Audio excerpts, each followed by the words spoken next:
Ito yung wako kasi hindi siya part. Dati ko.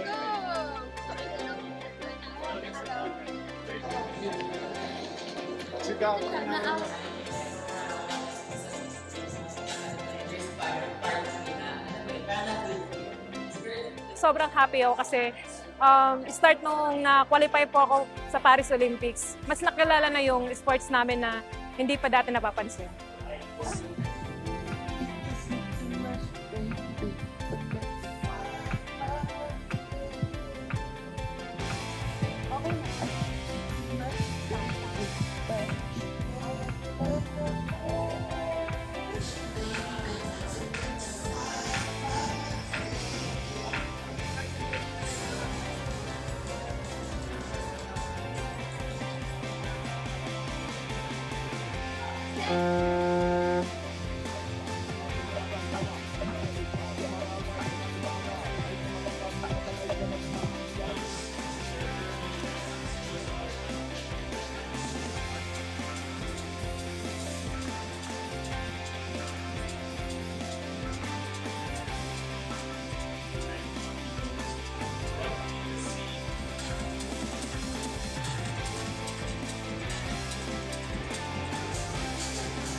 Our expectation is maka-discover ng Euro War.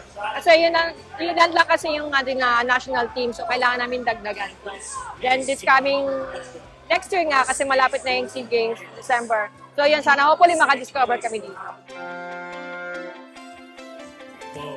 First half was the best of everyone goes to finals.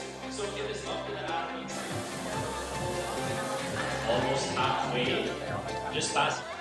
Patuloy lang sila sa mga trainees nila. Normal mapagod, pero hindi yun dahilan para sumuko ka sa hamon ng buhay.